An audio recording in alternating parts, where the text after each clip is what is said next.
Il y a une Gemara dans Makot, très connue. Je m'excuse, j'ai la voix un peu cassée à cause de Patrick. Donc, c'est marqué Bederer Sherotzeleler Molichinoto. C'est une Gemara connue. Dans le chemin dans lequel l'homme veut aller, Molichinoto, on le fait aller. Bon, c'est un texte qui est très très développé. Alors déjà, il faudra essayer de comprendre ce que ça veut dire derer, dans le chemin dans lequel l'homme veut aller. Et pourquoi veut, d'accord, c'est que ça soit conditionné par sa volonté. Après, c'est marqué Molichinoto, on le fait aller. Ça, c'est très bizarre parce que le début de la proposition, il est au singulier. Bederer Sherotse, dans le chemin dans lequel il veut aller. Et après, Molichin, c'est au pluriel. On le fait aller. Alors, de qui on parle? Si on parle de lui, on aurait dû dire Oler. Ouais. Si on parle que Hachem va le faire aller quelque part aussi, ouais, Molich, il l'emmène. Mais pourquoi Molichin au pluriel? C'est bizarre. Alors pour comprendre ça, on l'a déjà expliqué plusieurs fois pour les redoublants, mais je me permets de le répéter pour les gens qui pratiquent le cerf-volant de manière régulière.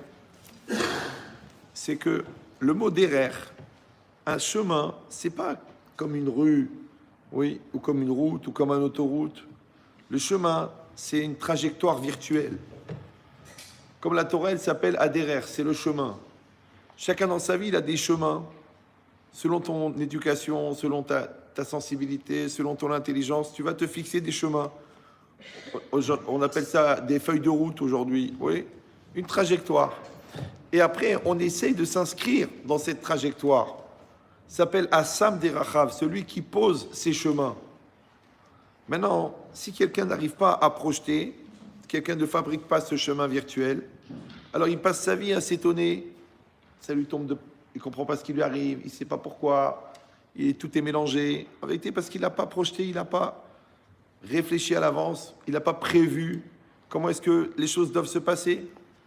Comme tes enfants, tu les éduques, mais tu as quand même un projet. Ton couple, tu as un certain projet. Ton business, tu as un projet, ça s'appelle un business plan. Mais tu as quelque chose. Ce n'est pas que tu vis au jour le jour comme un animal qui attend que ça lui tombe sur la tête. Non, tu anticipes, tu réfléchis. Et cette trajectoire virtuelle que tu as fabriquée, alors tu essayes de te poser dedans. Ça s'appelle Assam Derachav, qui pose ses chemins.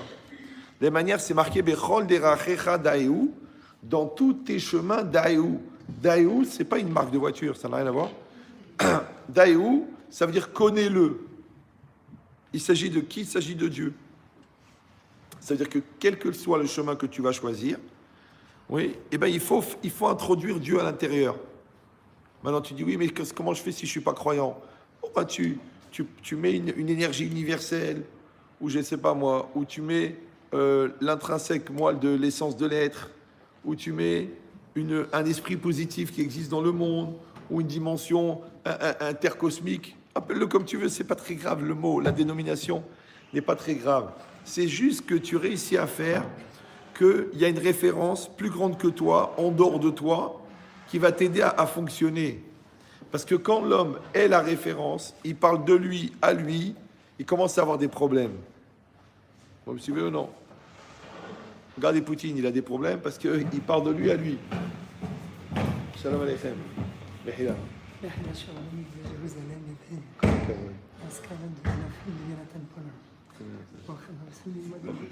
Oui, je m'en très bien, c'est très bien. Bon, normalement, quand le Rav rentre, on se lève, mais bon, je ne sais pas, je ne connais pas votre minag. Donc, ça veut dire quoi? Ça veut dire, restez calme, le pire est à venir. Donc ça veut dire que quelqu'un, il doit, c'est quoi connaître Dieu? Voilà, non, je danserai pas. Ah, je sais, ouais.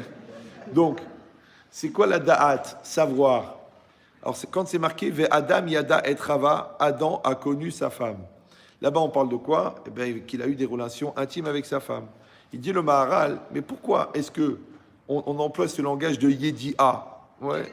Même en français avant, on disait « il a connu sa femme », ça veut dire ils ont été ensemble. Mais quel rapport entre la connaissance et la relation intime? Il dit en vérité, la relation intime, c'est que les deux personnes, elles font un. Les deux corps, ils sont collés, ils sont liés. Il dit maintenant de la même manière, tant qu'un homme ne vit pas ce qu'il pense, ouais, Ça s'appelle qu'il ne sait pas. Parce que les gens, ils croient que savoir, c'est faire un copier-coller entre un livre et leur tête, entre une émission de télé, entre une belle phrase. Oui, non, c'est rien ça. Ça s'appelle pas savoir. La preuve, c'est que tu vois que les trois quarts des gens, ils prétendent toute leur vie savoir, parce qu'à chaque fois que tu leur dis, tu sais, attention ton couple, mais je sais, tu sais que c'est interdit de faire ça Shabbat. Dis-moi, je suis marocain, j'ai grandi à Tanger, j'ai fait la yeshiva, donc il sait, je sais. Fais attention, ton fils en ce moment, il s'absente souvent, il s'enferme dans les toilettes, il sort, il y a une odeur bizarre et il a besoin de beaucoup d'argent et il a les yeux vitreux. Bon, peut-être qu'il est en train de faire teshuva. Non, je crois que c'est autre chose. Ouais, c'est vrai, il faut voir les choses telles qu'elles sont. Souvent, j'ai demandé à des jeunes, mais dites-moi la vérité, vous fumez du shit, oui ou non? Alors, ils se mettent à bégayer, beuh, beuh, beuh. Il n'y a pas de beuh. C'est oui ou non, d'accord? Maintenant, l'idée, c'est quoi? C'est que la personne, eh bien, elle n'arrive pas à rentrer dans cette réalité. Vous voyez pourquoi? Parce qu'elle dit je sais, je sais, je sais, je sais, je sais. Ouais. Et maintenant, qu'est-ce qui peut arriver de pire à quelqu'un que toute sa vie, il a dit je sais? Non, c'est qu'un jour, les redoublants n'ont pas le droit d'intervenir. C'est qu'un jour, écoutez cette phrase, comment elle est belle, mais elle est violente. C'est qu'ils vont dire si j'avais su. Moi, je vois des gens, ils voient mon cours sur le couple. Ils disent si j'avais su, j'aurais pas divorcé. Ils regardent le cours sur l'éducation. Ils disent mais si j'avais su, j'aurais agi autrement. Ils regardent le cours sur la remise en cause. Si j'avais su, j'aurais fait une thérapie sur la psychorigidité. Donc ça veut dire quoi si j'avais su? Je comprends pas comment ça se fait que toute ta vie, tu as dit je sais, et maintenant tu dis si j'avais su, donc tu savais pas. Alors je vous dis où il est le piège. Le piège, c'est de croire que parce que tu as une information dans la tête, parce que tu as fait copier-coller entre un livre et ta tête, tu sais, tu ne sais pas. Tu ne sais pas. Moi, si vous voulez apprendre de moi quelque chose, même si c'est la seule chose que vous apprenez, c'est que tant que vous ne vivez pas ce que vous pensez, dites je ne sais pas. Parce que c'est un piège. Ce qu'on appelle un PAC en philosophie. Ouais, un piège à... C'est les gens qui croient que parce qu'ils ont acquis une certaine culture, alors ils sont devenus ce qu'ils ont appris. C'est faux. La preuve, c'est qu'ils sont en incohérence entre ce qu'ils pensent et ce qu'ils font. Maintenant, quand quelqu'un est en incohérence entre ce qu'il dit et ce qu'il fait, c'est qu'il ne pense pas ce qu'il pense. Si vous allez dire oui, mais il le pense, puisqu'il le pense. Par exemple, là, je parle, vous pensez à ce que je dis. Mais le fait que vous pensez à ce que je dis ne veut pas dire que vous pensez ce que je dis. Alors, il faut savoir que ce qui va se réaliser dans ta vie, c'est pas ce que tu crois penser, c'est pas ce que les gens pensent que tu penses, c'est pas ce que tu serais intéressé à penser, c'est pas ce que tu souhaiterais penser, c'est ce que tu penses vraiment. Par exemple, il y a une règle incroyable, mais elle fait un peu peur. C'est que les enfants ne font pas ce qu'on dit. Les enfants font ce qu'on pense. Mais quand toi, tu ne dis pas ce que tu penses, puisque tu ne penses pas ce que tu dis, et que tu ne penses pas ce que tu penses, donc quand tu parles, l'enfant n'entend rien, puisque l'enfant ne fait pas ce que tu dis, il fait ce que tu penses. C'est comme si tu dis à ton fils, tourne ta tête, c'est pas joli, il y a une personne mal habillée, et toi, tu regardes des vidéos sur Internet pour compléter tes connaissances en anatomie. Si tu dis à ton fils, allez, fais la prière, et toi, tu penses que c'est des bêtises, la prière. Tu dis à ta femme, je t'aime, et elle ressent rien. Tu dis à ton fils, j'ai confiance en toi, et dans ta tête, tu dis, qu'est-ce qu'il est mal. Il a les gènes de la belle famille, d'accord? Donc, eh bien, bizarrement, l'enfant, il n'est pas en confiance. Bizarrement, l'enfant, il ne sent pas ton amour. Bizarrement, ta femme, elle est laxative. Il y a des gens qui me disent, mais Rav Ben Chetrit, ma femme est laxative. C'est ce que c'est laxatif. C'est des gens qui provoquent le transit. Il y en a à peine leur numéro, il apparaît sur le téléphone, tu dis, excuse-moi, il faut que j'aille aux toilettes. C'est bizarre quand même. Pourquoi il y a des gens laxatifs? Je dis, c'est très simple. La femme, quand elle ne se sent pas aimée, elle va quémander et puis un jour, elle va exiger. Le problème, c'est les gens, quand on exige quelque chose d'eux, ils se braquent, ils s'enferment, ouais, ils se sclérosent et ça ne sort pas. Donc ça augmente la frustration et donc ça augmente l'aigreur et le mal-être. Tu dis, ouais, mais est-ce qu'on est obligé de quémander l'amour? Ben non, parce que tu es censé le donner naturellement. Mais pour le donner naturellement, il faudrait d'abord le ressentir. Un truc idiot. Sachez que les pharmaciens ne vendent pas des cravates puisqu'ils n'ont pas en stock. Donc si vous n'avez pas de la sincérité en stock, n'essayez pas de la vendre à vos enfants. Si vous n'avez pas de la crainte de Dieu en stock, vous ne pourrez pas la transmettre. Si vous n'avez pas du respect en stock, c'est normal que vous n'arrivez pas à respecter l'autre, puisque vous n'en avez pas en stock. On ne peut pas vendre une chose qu'on n'a pas en stock. Donc la logique, c'est quoi? D'abord, tu acquiers la chose, après tu transmets la chose. Mais pour que tu l'acquières, il faut qu'elle fasse partie de ta pensée profonde, ce qu'on appelle en hébreu la mahashava. Vous parlez un peu hébreu, non? Oui, non? Nous, en France, on est obligé d'apprendre l'arabe. Mais vous parlez l'hébreu. D'accord. Non, j'exagère pas. Hein, même Marine l'a dit, il ne faut pas se voiler la face. D'accord. Donc, l'idée, elle est simple. C'est que mahashava en hébreu, ça vient du verbe larchov, qui veut dire penser. Mais ça vient aussi du mot chashuv, qui veut dire important. Maintenant, on dit tous les vendredis soirs, sauf Marasé, Bemahashava Techila. La fin de l'acte est dans la pensée au départ. C'est qu'en fait, l'histoire, elle est terminée au début. Et le début, c'est quoi? C'est la pensée. Et la fin, c'est quoi? C'est l'acte. Maintenant, ce qui va se réaliser n'est que la projection de ce qu'il y a dans la pensée. Mais pas la pensée, c'est-à-dire l'activité cognitive entre les deux oreilles. C'est pas une idée comme ça que tu as dans la tête. C'est pas un vœu pieux ou un souhait ou une idée ou un délire. Non, non, non, non, non, non, non. Mahashava chazaka. Une pensée forte, une pensée acquise, une pensée mature, une pensée vécue. Maintenant, quand tu vis ce que tu penses, ça veut dire que tu penses ce que tu penses. Quand tu penses ce que tu penses, c'est ça ta pensée. Et bien, ta pensée profonde, c'est ça qui va s'accomplir. Maintenant, si tu ne sais pas ce que tu penses, parce que des fois tu dis, bah, écoute, je ne sais pas ce que je pense. Et si tu ne sais pas ce que tu veux, souvent les gens, tu les attrapes, mais qu'est-ce que tu veux? D'un côté, tu aimes ta femme parce que chez trahi, d'un côté, tu la trompes avec la folle, la voisine, qui est dure comme un roc. D'ailleurs, tout le monde l'appelle roc voisine. J'ai besoin des blagues pour savoir si vous suivez. Parce qu'il y a des gens comme ça, juste ils bougent la tête, comme le chien en plastique à l'arrière de la R12. Vous vous en rappelez sûrement. Mais ils ne sont pas avec moi. Moi, j'ai besoin que vous soyez avec moi. Parce que moi, ce qui m'intéresse, c'est pas de transmettre la connaissance.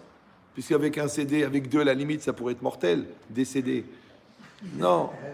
Le but, c'est qu'il se passe quelque chose. Maintenant, s'il se passe quelque chose en moi, il ne se passe rien en vous, c'est dommage. Parce qu'on n'a pas communiqué. Puisque communiquer, c'est commun c'est comme un.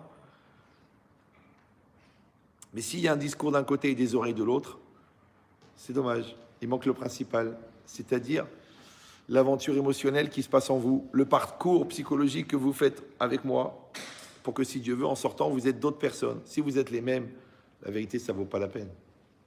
Vivre une heure de plus pour le même brel que l'année dernière, déjà on le dit tous les ans à Pessah, Manishtana, le même Hamar que l'année dernière.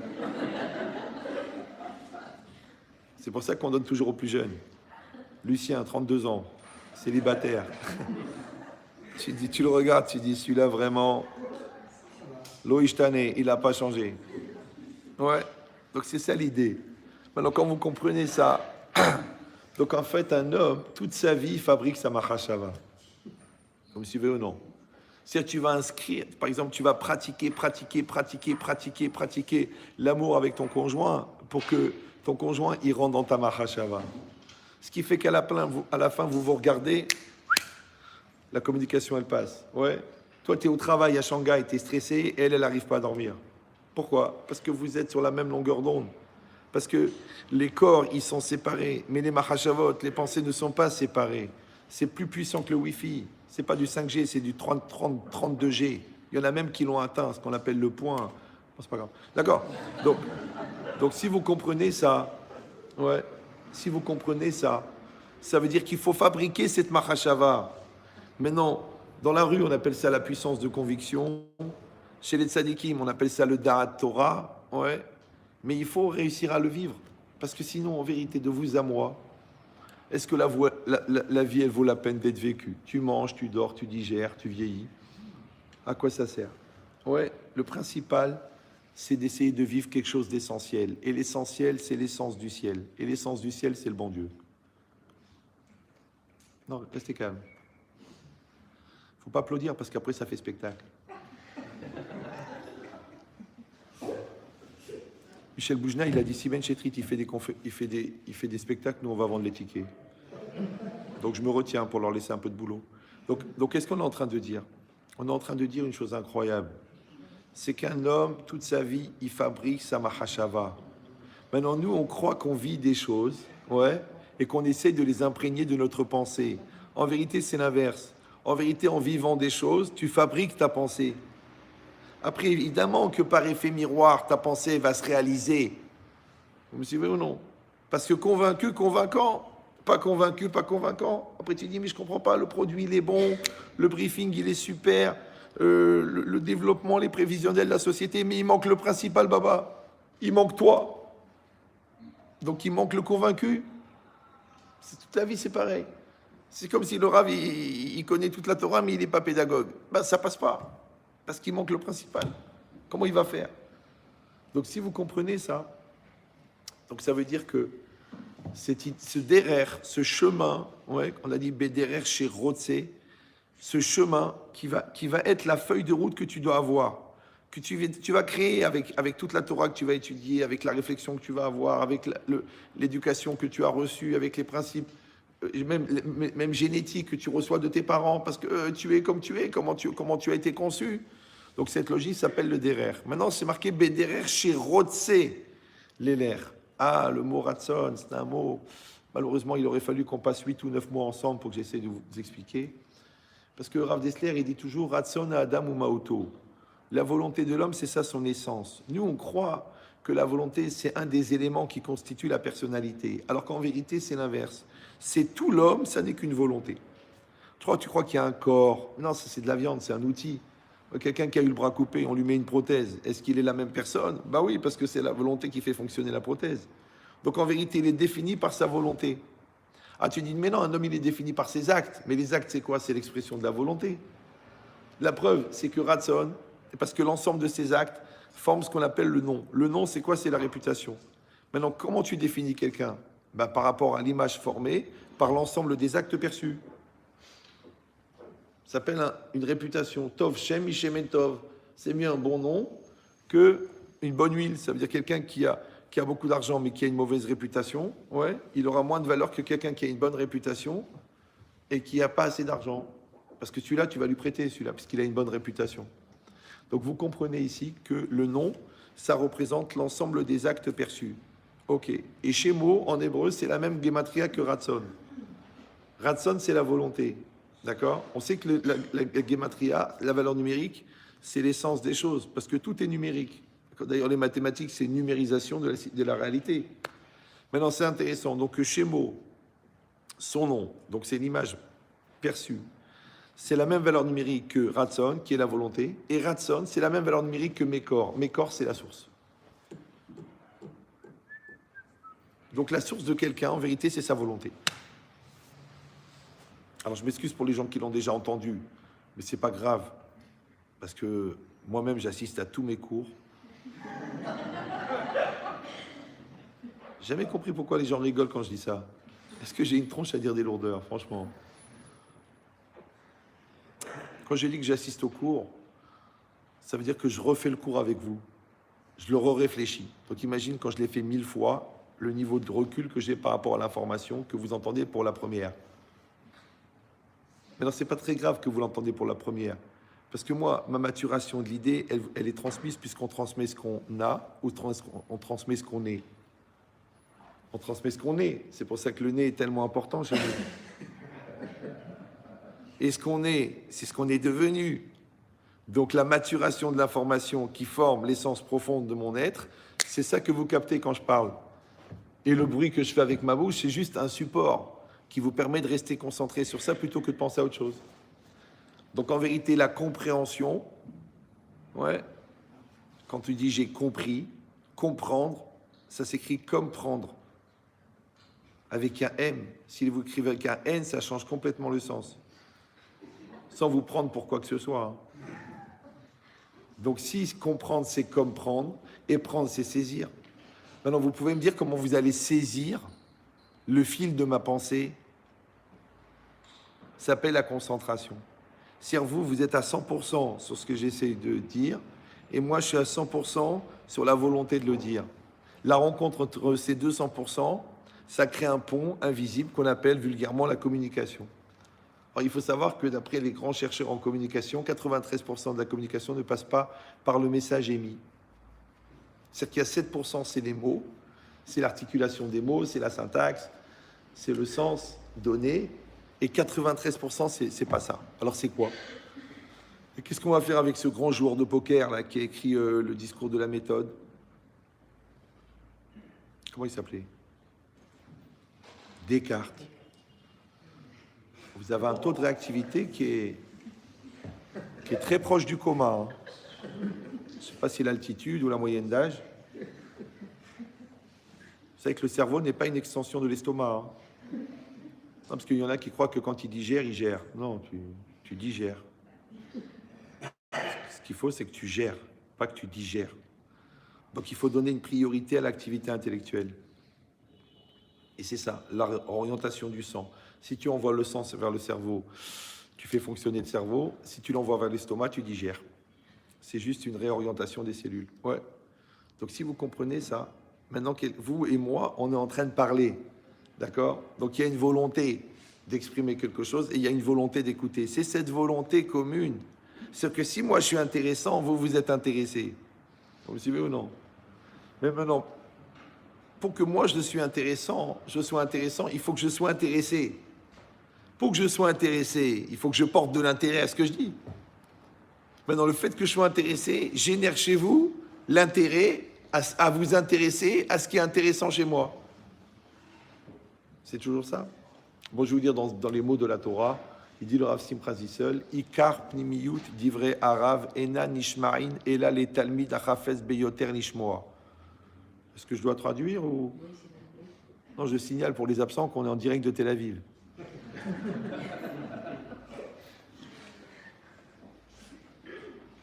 Bah, ils sont 105 et 100 pour l'instant. Ça va augmenter, doucement. Plus les 4000 devant moi. Oh, doucement, là, oh là. En direct du stade de Tel Aviv. Donc, je traduis. Ikar pnimiyu divrei harav, l'essentiel de l'intériorité des paroles du Rav.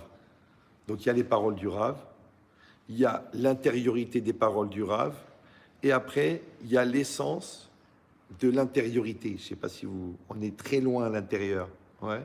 Et Nan Nishmari ne seront entendus seulement par un élève qui désire intensément les entendre. Ça ne suffit pas que tu entends. Ça ne suffit pas que tu désires entendre. Il faut que tu désires intensément. Ça veut dire que le degré de profondeur dans la recherche de la vérité, elle va conditionner la capacité à pénétrer la profondeur de l'enseignement. Donc les gens qui ne comprennent rien, tu as compris qu'en fait, ils n'écoutent pas. Parce que c'est connu, même dans le Shalom Bayit, que les gens qui ne s'entendent pas, c'est souvent les gens qui ne s'écoutent pas. Dis, on ne s'entend pas. Ben, vous ne vous écoutez pas, c'est vrai. Donc déjà, il faut s'écouter. Mais avec les paroles du Rav, c'est encore plus. Pourquoi? Parce qu'au-delà de ce que le Rav dit, il faut que tu saches ce que le Rav veut. Et ce que le Rav veut, il n'a pas dit. Vous me suivez ou... Donc vous avez tout compris. Maintenant, si déjà les paroles du Rav, il faut que tu les comprennes pour savoir qu'est-ce qu'il veut. Alors qu'est-ce qu'il veut Hachem? Qu'est-ce qu'il veut ton conjoint? Donc il faut apprendre à vivre avec l'invisible. Les gens, ils vivent avec le visible. Ouais, bah écoute, t'as qu'à me dire ce que tu veux, mais ce que je veux, j'ai pas besoin de te le dire, c'est à toi de comprendre. Je dis, bah, je comprends rien. Donc tu me dis pas ce que tu veux. Ben non, je le dirai pas. C'est à toi de le connaître si tu m'aimes vraiment. Vous l'avez entendu, ce dialogue de sourds, déjà, ouais? Vous n'êtes pas mariés? Donc maintenant, en vérité, pourquoi est-ce que l'amour, c'est d'entendre ce que l'autre veut? Parce qu'il dit le Maharal que Ahavaz et Shaviut Taretzonot, l'amour, c'est l'équivalence des volontés. Vous me suivez ou non? Les goïms, ils disent être sous la même longueur d'onde.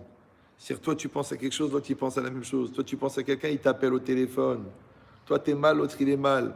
D'accord? Toi, tu dis dans des mots maladroits et l'autre, il te comprend de manière précise. Encore une fois, pourquoi? Parce que la majorité de la communication n'est pas constituée des mots exprimés. À la limite, les mots exprimés sont plus un piège. Parce qu'il y a très peu de gens qui arrivent à trouver les mots pour exprimer ce qu'ils ressentent. Donc ils vont être maladroits. Maintenant ton incompétence au niveau du discours est compensée par la sincérité du sentiment exprimé. Mais si tu n'es ni sincère, ni clair, après tu dis je comprends pas, on se comprend pas, on s'engueule toute la journée, on est tous les jours en prise de tête, mais baba, toi-même tu sais pas ce que tu veux.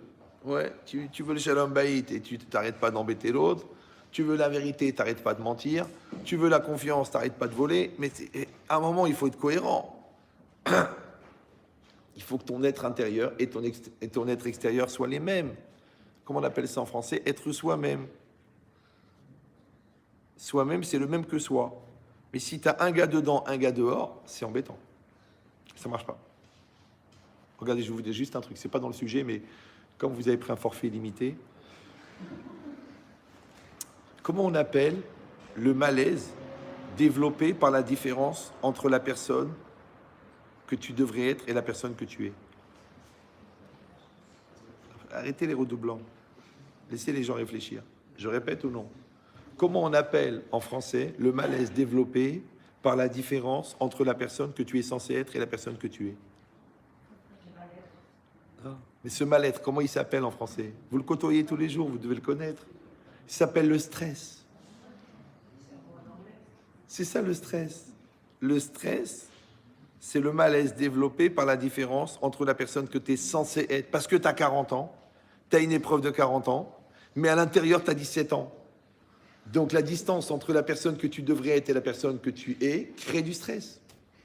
Mais si tu as 40 ans et que tu as une épreuve de 40 ans et que dans ton mental, tu as 40 ans, c'est-à-dire que ton moi, il remplit entièrement ton corps, ce qu'on appelle en français être bien dans sa peau.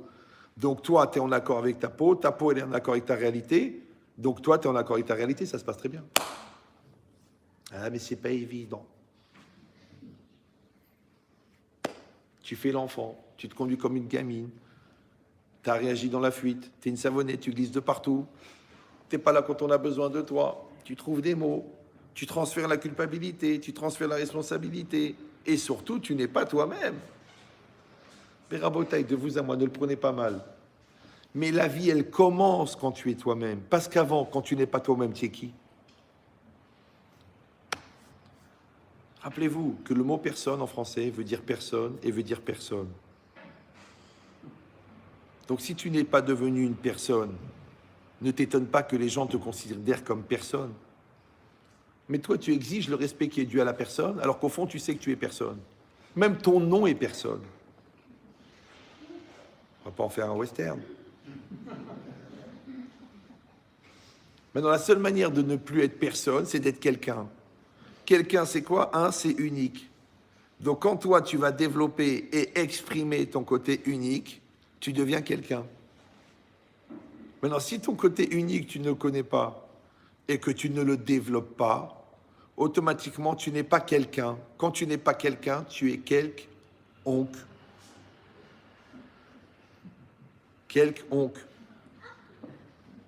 C'est pas possible, mais quel âge vous avez? Alors, bon, un oncle, je rappelle pour les gens qui ont quitté la France il y a très longtemps, que c'est du verlan. Ah, il y a un temps de réactivité quand même. Hein. Faut arrêter le vin rouge. Donc, vous savez comment on détermine la jeunesse? Vous savez ou non? C'est la vitesse de connexion entre les neurones. Et la vieillesse, c'est quand les connexions ne se font plus. J'ai pas précisé l'âge. Voilà, c'est bien. Comme ça, vous comprenez pourquoi le shit détruit le cerveau. Donc, maintenant, c'est quoi un oncle? Un oncle, c'est le contraire de quelqu'un d'intelligent. Et quelqu'un d'intelligent, en philosophie, c'est quelqu'un d'adapté. Parce que l'intelligence, c'est la capacité d'adaptation. Donc le oncle, c'est celui qui n'est pas adapté. Maintenant, pourquoi il n'est pas adapté? Raudon Colo, cousin de Marco Polo. Parce qu'il y a une situation de 40 ans, et qu'il a 40 ans, mais que mentalement, il a 17. Donc il n'est pas adapté. Vous me suivez ou non? Maintenant, nous, comment on l'appelle l'inadapté? On appelle le rachat. Rachat. Le mécréant. Pourquoi? Parce que, comment on dit en hébreu le contraire du rachat? Le tzaddik. Tzaddik, c'est quoi? Tzaddik, c'est tzedek, c'est la justice. Tzedek, qu'est-ce qui est le symbole de la justice? La balance. Parce que tout le monde sait dans la police qu'on ne pourrait pas appliquer la justice sans les balances. Non, ça n'a rien à voir. C'est parce que la balance, ça représente l'équilibre. Maintenant, le tzaddik, c'est quoi? C'est celui, il y a le Shulchan Aruch, il est là, et lui, il est là. C'est la même chose, tzaddik. On appelle en français juste. Ouais. Donc, il a ce qu'il fait, il a ce qu'il dit. C'est la même chose, tzaddik. Il a ce qu'il dit, il a ce qu'il pense, tzaddik. Il a ce qu'il pense et ce qu'il pense, tzaddik. Donc, tzaddik, en vérité, c'est cohérent. Donc, adapté. Donc, rachat, c'est quoi? Incohérent. Maintenant, le problème avec le rachat, c'est que des fois, il est muni d'outils intellectuels. Je n'ai pas dit qu'il est intelligent. Donc, qu'est-ce qu'il va faire? Il va intellectualiser sa richout. Il va intellectualiser son Yetzer Hara. Moi, il y en a une fois, il m'a dit, écoutez, Rav Ben Chetrit, je suis marié avec une femme extraordinaire. Elle a une shechina incroyable, elle a une pureté, elle a une finesse, elle a une douceur. Je ne peux pas la polluer avec certaines actions dans l'intimité que je ne peux faire qu'avec une professionnelle. J'ai pas compris. Ben, tout ce qui est cachère, je le fais avec celle-là. Tout ce qui n'est pas cachère, le Satan réincarné, je le fais avec l'autre. Je lui dis, écoutez, mais c'est vachement au point votre truc. Vous savez ce qu'on va faire? On va s'asseoir à trois, on va en parler avec votre femme. Non, elle est plutôt fermée de ce côté-là. Par contre, l'autre, elle est ouverte de partout. D'accord? Donc, non, mais il faut, un moment ou un autre, il faut décider. Ou t'es marié, ou t'es pas marié. C'est comme les gens qui te disent, je mange cachère, sauf en dehors de la maison. Je comprends pas, t'as un deuxième estomac, comment tu fais? Je suis honnête, jusqu'à 1 million d'euros. Dis-moi, tu manques d'air pour faire du CO2? D'accord. Donc, c'est quoi l'idée? Comprenez ou non? Je suis fidèle, sauf opportunité. Mais t'es dangereux, toi. Alors, je sais que ça a l'air rigolo comme ça, mais moi, je le dis, mais les gens le vivent. Ils sont détendus, ils sont bien. C'est-à-dire que le gars, écoutez bien, ça devient vicieux. On a dit que la mitzvah, c'est d'être un tzaddik. Le tzaddik, c'est celui qui est cohérent. Le gars, il réussit à être cohérent avec ses incohérences. Un phénomène de société. On pourrait le mettre dans un zoo. Et ça ne le dérange pas. C'est pour ça qu'à un moment ou un autre, j'ai dit, moi, ne le prenez pas mal, hein, je vous aime tous, vous êtes comme ma famille. Mais quand quelqu'un, sur certains points, il ne veut pas faire teshuva, il faut qu'il aille consulter. Hein. Ah bah oui, parce que quand tu es rachat et tzaddik, en même temps, ce qu'on appelle traditionnaliste, en fait, tu es bipolaire. À la limite, tu es schizophrène. Bah oui, parce que quand on sort le Sefer Torah, tu vas absolument voir le passouk avec la lettre qui commence ton prénom. Et quand tu arrives à la plage, tu essayes de repérer les pamplemousses pour voir s'ils sont vrais ou ils sont faux. Alors t'es qui, toi? T'es le mec du matin ou le mec de l'après-midi? Non, c'est vrai, on est entre hommes, on est entre adultes, on peut parler clairement. Vous comprenez ou non? C'est logique. Si moi, vous me voyez sortir d'un cinéma, bon, qui n'est ni pour nous, ni pour vous, ouais. Vous allez dire, mais comment le Rav Ben Chetrit? Ah bon? Et si vous draguez la bonne ouvertement, ça vous dérange pas, ça? Vous allez dire, j'ai des pulsions, écoute, mon psy m'a dit, mets-toi à quatre pattes et aboie. Ah bon, il y a le lève. Mais il y a quelque chose, c'est le cœur. Mais il y a quelque chose qui ressemble au cœur. Ce qu'on appelle un substitut de cœur, ça s'appelle Kélev. Ils ont même créé des organisations pour les gens, ils se mettent sur les plages, ils se mettent tous à danser en même temps. Ça s'appelle Kolb Méditerranée. Et tu crois que les gens, ils allaient là-bas pour faire teshuva ou là pour étudier la Torah? Ils allaient à la pêche pour pécho. Mais c'était de la touma organisée. Mais alors, faut pas avoir peur de le dire. Encore une fois, moi, je le dis. Les gens me disent, oh, mais c'est choquant. Mais moi, je le dis, mais toi, tu le vis. Le mec qui ment toute la journée, après, il me dit, ah ben, Chetrit, personne ne me croit. Et c'est ce qu'elle dit, la Gemara. La Gemara, elle dit que celui qui ment, sa punition, c'est qu'on ne le croit pas quand il dit la vérité. Mais ils souffrent, les gens, ils souffrent. Vraiment. Je dis, mais t'es incohérent. Si tu dis je mens, tu arrêtes, tu acceptes que les gens ne te croient pas. C'est la vie. Vous me suivez ou non? C'est comme si moi, si je suis pas sincère dans mon enseignement, les gens ne réagissent pas. Donc quand les gens ils viennent me disent, vous savez, Rav, j'ai fait tchouva, j'ai fait truc, j'ai changé, j'ai grandi, ils me disent, vous savez, j'étais à 17 ans dans vos cours, regardez, j'ai 4 enfants, grâce à Dieu, on suit les enseignements. Mais moi, la vérité, bémette, hein, j'ai pas de... Non, pourquoi? Parce que moi, j'ai fait le même cours. Il y a des gens qui sont mariés pendant 1 heure et demie et il y a des gens qui ont changé leur vie. Il y a des gens qui ont sauvé leur couple et il y a des gens qui sont partis en cacahuète. Donc le cours, c'est une proposition. Mais c'est toi qui en as fait quelque chose de valeur. C'est comme une pioche. Tu peux trouver un trésor dans ton jardin ou tu es ta belle-mère. Ah non, là, ça marche pas parce que tu fais une affaire dans les deux cas. Non, mais j'ai rien contre les belles-mères. Hein. Mais on a constaté que Adam Arishon n'en avait pas et il a vécu longtemps. Chacun tirera les conclusions nécessaires. Non, moi j'ai une belle-mère de folie. Hein. Vraiment, je touche du bois. C'est l'exception qui confirme ma règle. Et en plus, c'est quelque part la mère de ma femme. Et ma femme est championne de tir. Donc, la question est vite réglée. Donc, qu'est-ce qu'on est en train de dire? Ouais. Le Ratson, c'est l'essence de l'être. D'un autre côté, c'est une énergie qui le traverse. Ça veut dire que la Neshama, c'est comme un espèce de compresseur qui produit une source d'énergie infinie. Cette énergie, quand elle sort de la Neshama, elle arrive dans le Nefesh, au niveau du psychique, au niveau du jeu. Et là, à ce moment-là, il dit Rav Wolbe, elle s'appelle Ratson, elle s'appelle volonté. Maintenant, Ratson, c'est aussi Milachon Ratz, ça veut dire courir. Pourquoi? Parce que cette énergie, quand elle passe dans le physique, elle s'appelle motivation. Pourquoi celui-là, il soulève 160 kilos développé couché, et toi, tu n'arrives même pas à soulever la dafina pour la poser sur la plata? Alors tu dis que c'est physique, c'est aussi beaucoup psychique. C'est-à-dire que le mental n'y est pas. Ouais. Et quand il y a des trous dans le mental, ensuite, ça s'appelle les mentales. D'accord? Donc il manque la motivation. Après, cette énergie, quand elle passe dans le vécu, elle s'appelle la détermination, mais c'est la même énergie. Vous me suivez ou non? Tu prends la prise, tu mets au frigo, paf, ça fait allumer le frigo. Chez Nifi, tu la mets de l'énergie dans ton projet, tu la mets dans ton couple, tu mets dans tes choix, tu la mets dans ta haine, tu la mets dans ton amour, tu la mets dans ta voix, ça s'appelle la conviction. Tu la mets dans ton projet, ça s'appelle le moteur. Tu la mets dans ton entreprise, ça s'appelle locomotive. Locomotive, le fou qui motive. C'est lui qui tire. Maintenant, derrière le fou, tu peux mettre 60 employés, 6 000 clients, 23 000 contacts. C'est normal parce que le fou, le premier, il motive. C'est lui qui motive. Ouais. C'est lui qui fait avancer la machine. Donc en vérité, nous, qu'est-ce que nous faisons?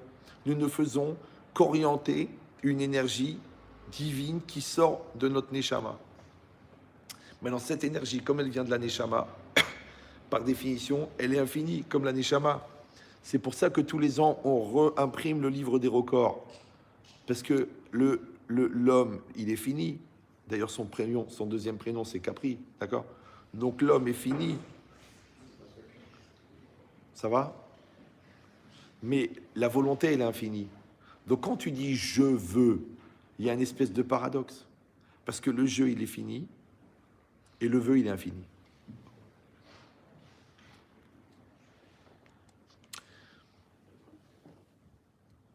Et la phrase la plus simple du monde, « je veux cela ». Cela, c'est ton projet. Le jeu, c'est l'orientateur, et le vœu, c'est l'énergie. Maintenant, toi, tu vas orienter l'énergie infinie de ton âme grâce au jeu, qui s'appelle la personnalité, vers un projet qui doit être plus grand que toi. Donc il faut toujours que tes projets soient plus grands que toi. Ton couple, il doit être plus important que toi. Ta famille, plus important que toi. Les gens pour qui tu t'investis, plus grand que toi. Ta communauté, plus grande que toi. La Torah, plus grande que toi. Dieu, plus grand que toi. Toujours plus grand que toi. Si tu dis non, moi ça m'intéresse pas. Moi, ce que je veux, c'est que c'est moi. Mais toi, tu t'appelles le wam ou le moy, ouais, en tahitien. Le moi, le jeu, ils sont limités. Donc si ton jeu qui est infini, il sert à projeter Si ta volonté qui est infinie, elle sert à projeter ton jeu, alors elle devient limitatrice. La vraie limite de l'homme, c'est quoi? C'est sa petitesse. Rappelez-vous que tous les ans, on fait les élections de Miss Univers et de Miss Monde, mais le jour où on va faire les élections de Miss Kin, il y aura des candidats.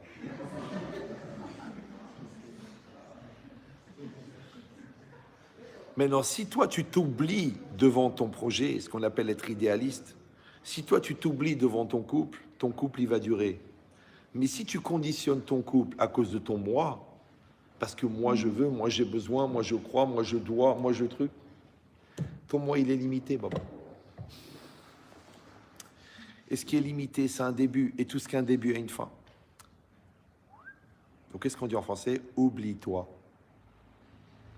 Donc ça veut dire que la seule manière de faire des grandes choses, c'est de ne pas être petit. Vous allez dire, bon, franchement, c'était pas la peine de venir de Paris pour dire un truc pareil. Je vous dis le secret. D'être grand, c'est difficile parce qu'on ne sait pas exactement ce que ça veut dire.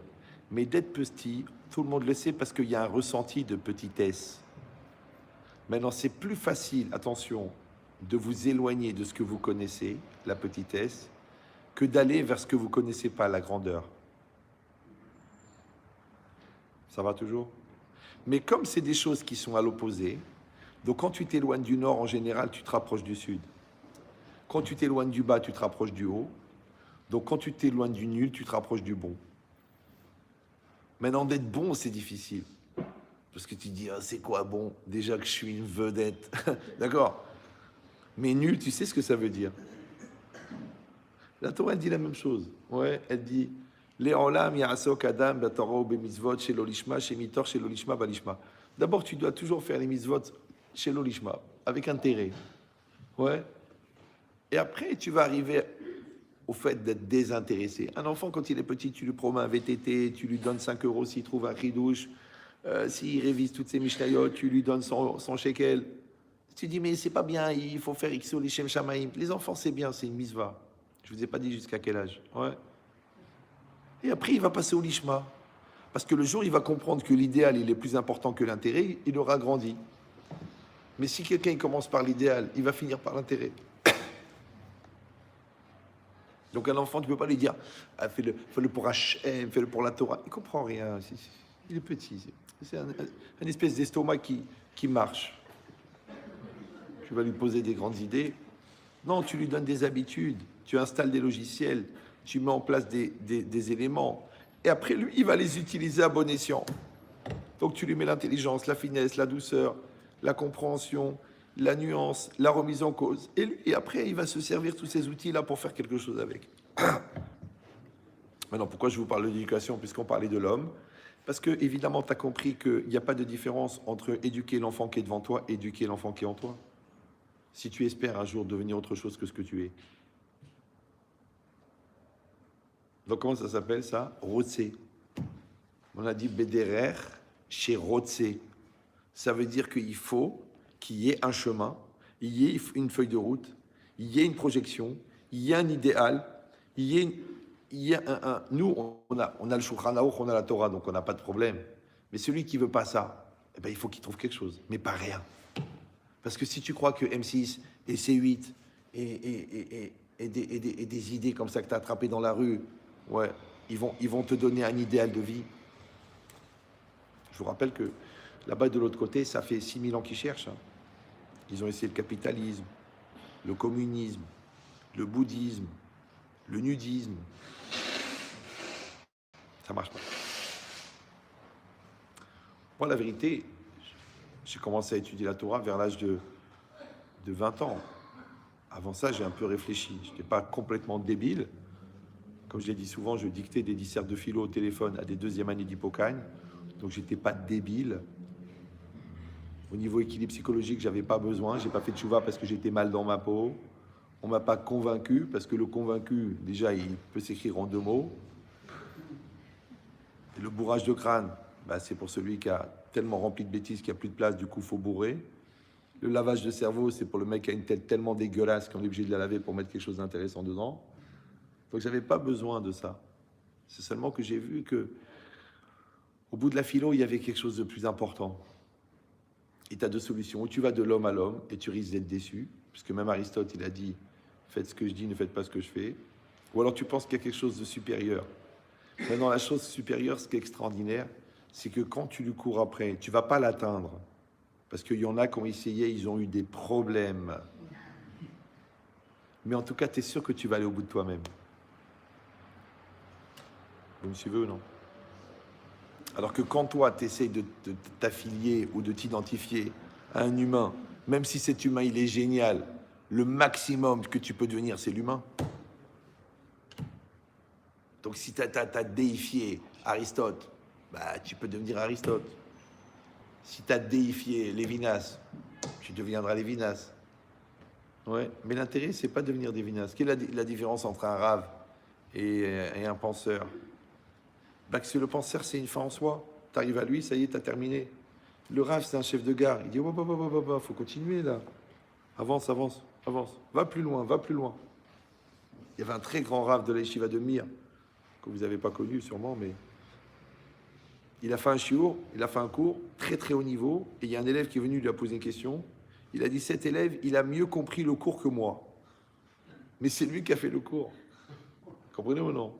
Mais l'idée, c'est quoi? C'est que le rave, il amène l'élève jusqu'à son cours. Mais en fait, quand le rave, il a épuisé ses capacités pour exprimer le cours, l'autre, il est tout frais, tout jeune, avec le cours, donc il peut continuer. Il prend le relais, il avance. Comme on voudrait que nos enfants, ils fassent mieux que nous. On veut être fiers d'eux, on veut qu'ils fassent mieux que nous. Vous comprenez ou non? C'est la vie. Ben, le bon Dieu, entre guillemets, il veut qu'on fasse mieux que lui. Maintenant, mieux que lui, c'est pas d'être lui, c'est d'aller vers lui. Matai yagiu ma'asai le ma'asei avotai. Quand est-ce que mes actes vont arriver aux actes de Avraham, Yitzhak et Yaakov? Ouais, c'est marqué comme ça. Tu dis, mais est-ce que franchement, tu crois que tu peux arriver aux actes de Avraham, Yitzhak et Yaakov? Mais t'es qui, toi? Qui t'es, Nabila? Non, c'est pour trouver une référence qui n'a pas de cerveau. D'accord? Mais l'idée, c'est quoi? C'est qu'on t'a pas demandé d'être Avraham, Yitzhak et Yaakov. Mais de la même manière qu'Avraham, Yitzhak et Yaakov, ils ont été au bout d'eux-mêmes, toi, tu dois au bout de toi-même. Maintenant, il y a une espèce de confort à l'intérieur à ne pas grandir. D'accord? À se suffire de la reconnaissance sociale. D'être dans un milieu de gens qui eux-mêmes te disent que tu es quelqu'un de bien. Il faut une référence plus haute. Il faut que ton idéal il soit plus grand que toi. Vous me suivez ou non? Donc ton couple, c'est ni toi ni moi. Oui, c'est comme une société anonyme. Toi, tu mets 50 000, moi, je mets 50 000. Si on gagne 1 million d'euros. Si on perd nos 100 000. Et peut-être plus avec les dettes. Ouais. Mais c'est une société anonyme. Eh bien, le couple, c'est ni toi ni moi. Maintenant, nous deux, on va s'investir individuellement dans ce couple. Mais ce couple va nous renvoyer des énergies positives qu'on a mis dedans. Mais qu'est-ce qu'ils font les gens? Ils mettent pas le couple. Ils mettent moi et toi et moi. Alors moi avec mes défauts et toi avec tes défauts. Moi avec mes intérêts et toi avec tes intérêts. Mais Rabotaï, que depuis quand le rencontre de deux égoïstes développe la solidarité? Alors, rappelez-vous de ça. Quand chacun tire la couverture à lui, les deux ont froid. Il ne faut pas tirer la couverture. C'est notre couverture, c'est notre couple, c'est notre famille. Alors on se met en sous la couverture. Et on a chaud. C'est comme ça que les bébés naissent d'ailleurs. Ouais, parce qu'on reste sous la couverture. Ben, c'est pareil, un enfant. Ouais, tu vas lui donner le droit d'exister parce que tu vas t'oublier un peu. Et ben même toi, tu vas exister en t'oubliant. Les gens disent, mais non, le psy, il m'a dit qu'il faut que je me mette en avant, il faut que je sois sûr de moi, il faut que je tape sur la table. Oui, mais c'est pas l'orgueil qu'il faut. C'est la confiance en soi, c'est le respect de soi, c'est la valorisation personnelle. Mais la valorisation personnelle, ça s'appelle la connaissance de soi. Mais si tu te prends pour plus que ce que tu es, c'est pas de la valorisation, c'est tu décalé. Si tu te prends pour moins que ce que tu es, vous savez que ça existe l'orgueil négatif, vous savez ça? Quand tu crois que tu es le meilleur, c'est de l'orgueil, si c'est faux. Quand tu penses que tu es le pire, c'est de l'orgueil, mais par le bas. Il y a des gens qui pensent qu'ils sont détenteurs de toute la souffrance. Tu vas les voir, c'est un truc bizarre ça. Chaque fois que vous vous dites à quelqu'un que vous avez mal quelque part, il dit moi aussi j'ai mal. Mais je m'en fous que tu as mal, je te parle de moi. Tu lui dis ah ça m'est arrivé ça, ah moi aussi ça m'est arrivé ça. Genre, on dirait que le mec, il a peur de perdre le privilège d'être le centre du monde. C'est un phénomène. Eh ben, il y a des gens qui pensent qu'ils sont porteurs de la douleur du monde. Eux, ils ont le droit de se lamenter, toi, t'as pas le droit. On les appelle en psychologie des murs des lamentations ou des cotels. Et c'est très bizarre parce qu'au bout de 10 minutes à les côtoyer, tu dis, je sais pas pourquoi j'ai envie de lui mettre un bout de papier dans le nez. Comme si quelque part ça pouvait porter bonheur. Bederer chez Rotzelleler, dans le chemin dans lequel il veut aller. C'est quoi aller? C'est quoi l'aléchet? Vous parlez hébreu, non? L'aléchet, c'est aller.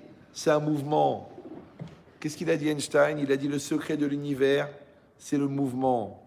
Bravo pour Albert. Ouais. Mais dommage pour lui, il aurait pu lire dans la Torah, c'est marqué Ubechukotai, Telechu, vous irez dans mes lois. C'est quoi Telechu? Telechu, c'est pas l'ancien nom de télécom. Telechu, vous irez. Maintenant, c'est quoi vous irez? C'est un acte dynamique d'aller.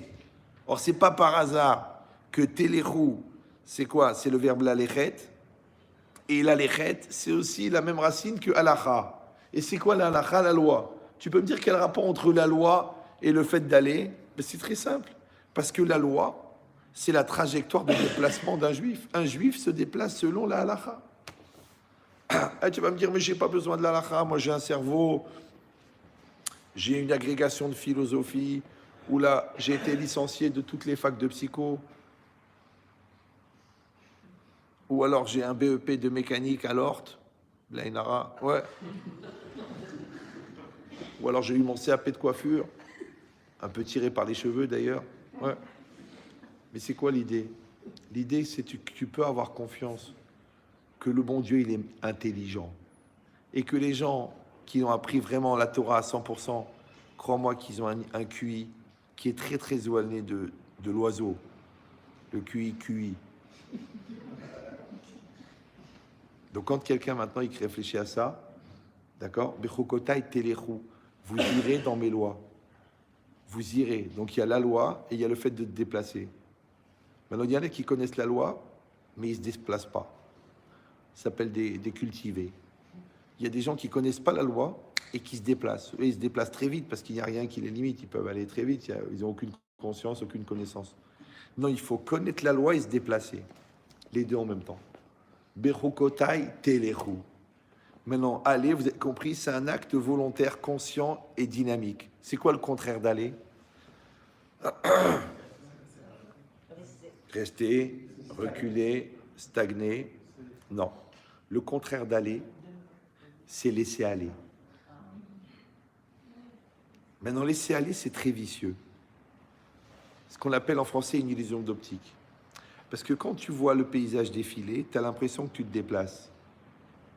Maintenant, quand tu te déplaces parce que tu es dans une dynamique de déplacement, le déplacement te fait grandir. Mais quand tu es assis sur un tronc d'arbre qui descend la rivière, le déplacement ne te fait pas grandir.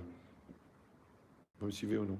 Quand on dit les voyages forment la jeunesse, c'est pas parce que tu as vu du paysage, c'est parce que tu as voyagé. C'est-à-dire que tu as fait l'effort de sortir de toi-même, de ta zone de confort, pour rentrer dans des milieux qui t'ont obligé à t'adapter, et l'adaptation, elle t'a rendu intelligent. Mais si on t'a déplacé d'un endroit à un autre, si tu as regardé 74 vidéos sur les merveilles du monde, tu n'as pas changé. Donc le contraire d'aller, c'est laisser aller. Maintenant, comment on appelle laisser aller, nous, Yetzerara? Comment on appelle aller, Yetzeratov?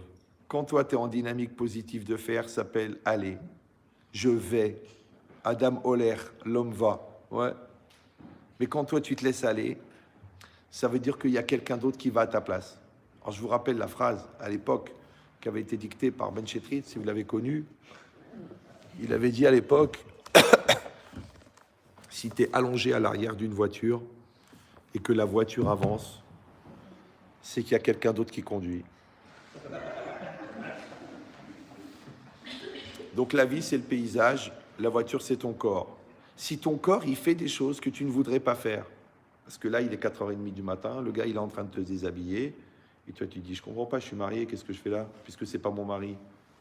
Tu dis, ouais, mais je sais pas, c'est plus fort que moi, je suis sous le charme, je suis tout excité. T'es pas excité, Ahmara. T'es manipulé. L'autre, c'est pareil. Lui, il sait qu'elle est mariée. Qu'est-ce qu'il est en train de faire? Il dit, ouais, mais Rav, je peux pas, c'est une pulsion. Je peux pas, c'est ma nature. C'est ta nature. Ben, si c'est ta nature, pourquoi tu vas voir un Rav? Va voir un vétérinaire. Un homme juif n'a pas été créé pour être naturel. Il a été créé pour être surnaturel. Maintenant, surnaturel, c'est pas de se mettre à réveiller les morts ou à marcher sur l'eau. Ça, c'est des autres tentatives qu'on a rejetées. Surnaturel, c'est qu'il te monte une colère et tu te mets pas en colère. Il y a un très très beau décolleté qui se présente et tu tournes la tête. Ouais, il y a une belle proposition à 5 000 € et tu dis non, parce que c'est pas cachère, c'est pas sérieux. Ouais, c'est ça, un juif. C'est d'être surnaturel. Mais si tu veux être naturel, mets-toi à quatre pattes et à bois. Achète-toi une laisse. Et dès que tu as la laisse, tu peux te laisser aller. Donc ta femme, elle t'énerve. Eh ben c'est normal, c'est sa mitzvah. Comment tu deviens patient si elle t'énerve pas? Tes enfants, ils te rendent fou. Eh ben kol hakavod. C'est grâce à ça que tu es devenu parent. Toi, tu crois que tu es parent parce que tu t'en occupes une fois par an. Rappelez-vous que les enfants sont la meilleure occasion pour des parents de devenir adultes. Maintenant, si tu te conduis comme un enfant devant tes enfants, ça fait un gain. Et la femme, la gagne est nette. Arrêtez, calmez-vous les deux. Mais attends, tu n'as pas son âge. Il m'énerve, il manque de respect, je lui mets un coup de boule.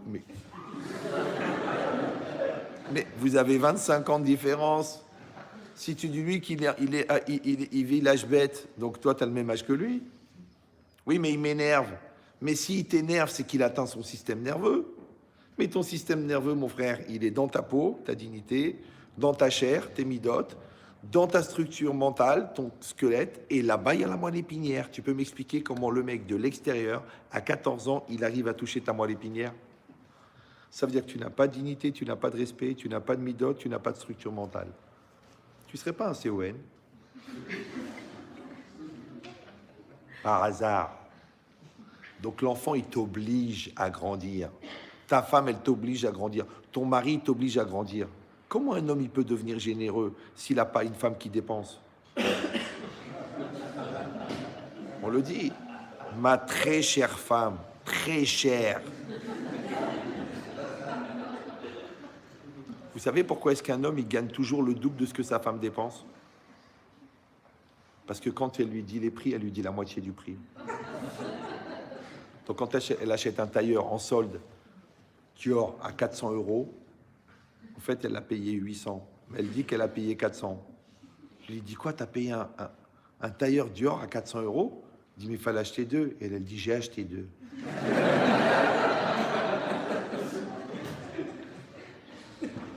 C'est pour ça que la femme a une mitzvah de pudeur, parce qu'elle est toujours à découvert.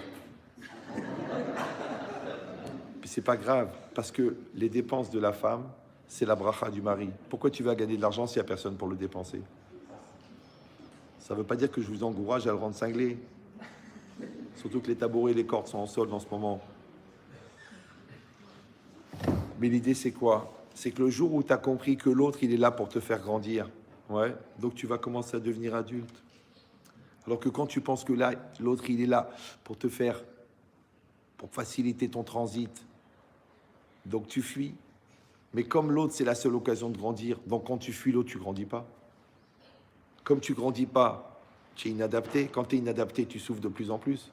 Encore une fois, parce que le stress, il vient de la distance entre la personne que tu devrais être et la personne que tu es. Donc quand tu acceptes le challenge de l'autre, qui est la plus grande épreuve, donc tu grandis. C'est pour ça que les gens qui ont de la personnalité, c'est des gens qui ont assumé un maximum de personnalité. Mais quand quelqu'un il veut pas une autre personnalité que la sienne, donc il n'a pas assumé d'autres personnalités, donc il n'a pas de personnalité. Tu dis oui, mais c'est risqué de se confronter à différentes personnalités. Ben, c'est pour ça que les placements à risque rapportent plus que les placements qui ne sont pas risqués. Maintenant, si tu veux, il reste le livret A, qui rapporte 1% hors impôt. C'est pour ça que ça s'appelle le livret A, Parce qu'à la fin de l'année, quand tu vois ce que tu as gagné, tu dis « Ah ».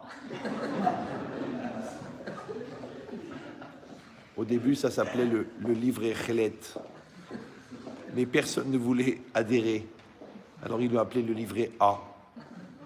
Maintenant, toute la vie, il y a des gens qui disent « Ah ».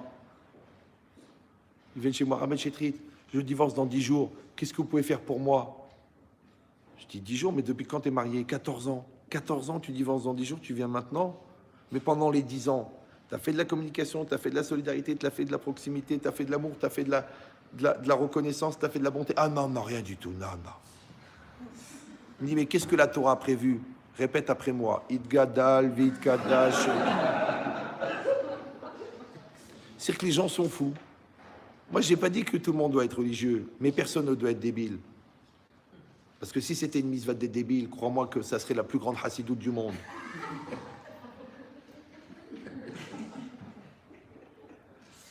Bederer chez Rotse Leler.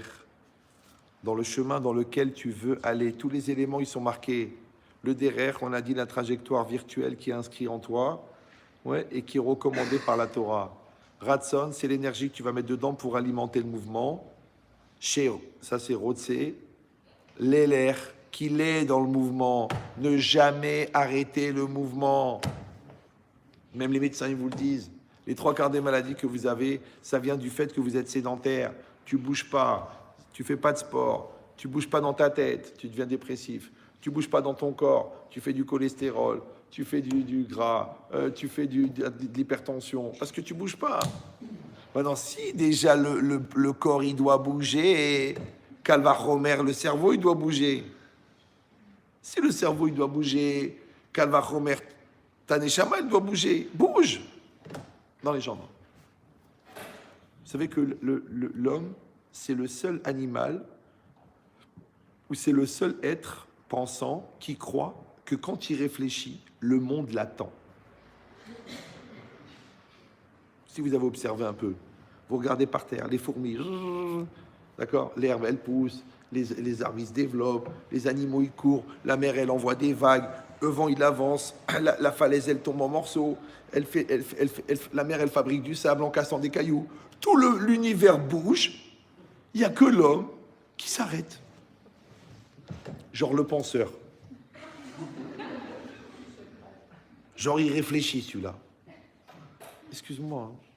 Moi je me rappelle, j'avais 15 ans, j'ai dit il y a l'action nécessaire, qui doit être pure, qui doit être entière, qui doit être réfléchie, qui doit être puissante. Mais il y a une autre problématique qui s'appelle le temps. Et le temps, vous savez, il a un défaut majeur, c'est qu'il passe. Maintenant, comment on va faire la connexion nécessaire entre le temps qui passe et l'action parfaite? L'efficacité. Faire ce qu'il faut faire au moment où il faut le faire. Vous me suivez ou non? Parce que de faire une action extraordinaire après que l'opportunité est passée, ça n'a pas d'intérêt. C'est comme les gens qui se mettent à lire des livres sur l'éducation après que leurs enfants ont quitté la maison. Celui-là, il écoute les cours de Shalom Bayit après le divorce. Celui-là, il commence à réfléchir sur l'importance d'avoir une comptabilité après le dépôt de bilan. Celui, il regarde la marge qu'il a sur le produit après qu'il en a acheté 60 000 tonnes. C'est pas un peu hamad? On peut pas vivre en différé. Donc, ce qu'on a besoin, c'est que tu sois intelligent au bon moment. Maintenant, intelligent avant s'appelle de l'intellect. Intelligent après s'appelle des remords. Il faut être intelligent au bon moment. Comment on appelle ça en français? Être présent. Répondre présent. Maintenant, comment on dit le présent en hébreu? Ové. Ové. Et c'est intéressant parce que Ové, ça veut dire le présent. C'est liyot, le verbe liyot. Mais c'est aussi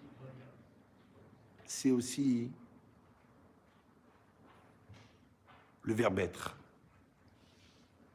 Il y a le verbe être, le verbe manger, le verbe dormir. Et puis, il y a le OV. Mais le présent, ça veut dire aussi le présent dans la temporalité par rapport au passé, par rapport au futur. Vous pouvez m'expliquer quel rapport il y a entre le verbe être et le présent? Maintenant, le présent, c'est quoi? Ouais, Hachem, il a créé le temps. C'est une grosse discussion philosophique. Est-ce que le temps existe ou non? Dans la Torah, elle dit que le temps, Dieu a créé le temps. Quand il a créé les quatre éléments au départ, après les trois dimensions, il a créé le temps. Donc il a créé la grille temporelle. Après, il a redistribué les combinaisons moléculaires qui vont fabriquer les différentes matières, matière vivante, matière inerte, les combinaisons de matière qui vont créer le décor, et les combinaisons de matière entre la matière inerte et la matière vivante qui vont créer l'événement. Et l'événement, il les a redistribués sur la grille temporelle jusqu'à la fin des temps. Ça veut dire que l'avenir électronique est déjà fixé. Et il se réalise au fur et à mesure que les particules se cumulent pour créer la réalité physique. C'est pour ça que quand on rêve, on peut voir l'avenir, parce que l'avenir électronique existe, mais il n'est pas encore réalisé. C'est pour ça que des fois on arrive dans des endroits et on a l'impression qu'on a déjà vu cet endroit ou des situations qu'on croit avoir vécues. En fait, c'est que quand on dort, la Neshama, elle monte, elle traverse le plan électronique qui contient le futur. Bon, évidemment, vous allez poser la question à deux balles. Si le futur est fixé, où est le libre arbitre? Non, c'est le décor qui est fixé, pas ce que tu vas faire avec. Vous me suivez ou non? Donc, on te dit telle date, il y aura un accident de voiture. Est-ce que cet accident, il va te faire rater un avion, ou alors il va te rencontrer la femme de ta vie parce qu'elle va s'arrêter pour te dépanner? Ça, c'est pas fixé. Mais l'accident, il est fixé. Vous me suivez ou non? On sait dans quelle classe tu vas aller, on sait quel stylo tu vas utiliser, on sait combien d'exercices de maths tu vas faire, mais on ne sait pas si tu vas glander en classe ou tu vas travailler.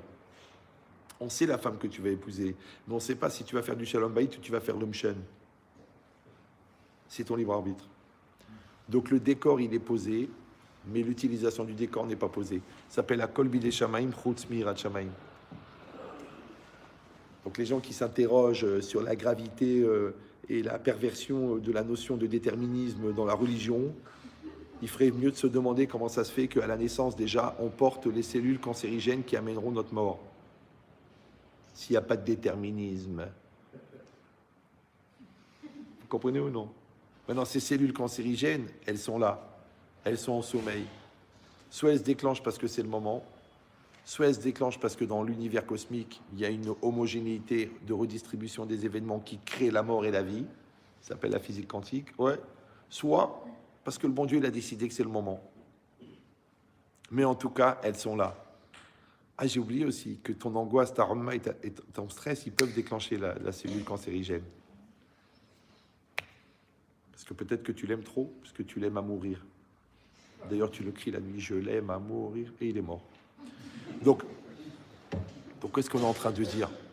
On est en train de dire que je ne sais plus de quoi je parlais. C'est un vrai problème. Ah, OV. Ça, c'est beau, ça. Il y en a un seul qui suit. Donc, c'est quoi l'idée? OV, c'est le verbe être. Alors, je vous fais gagner du temps parce qu'il est tard, parce que vous êtes fatigué, parce qu'il y a la moitié de la salle qui prie pour que je m'étouffe. Donc, mais va-t-il se taire? Quand le rabbin il parle 10 minutes, on n'en peut plus.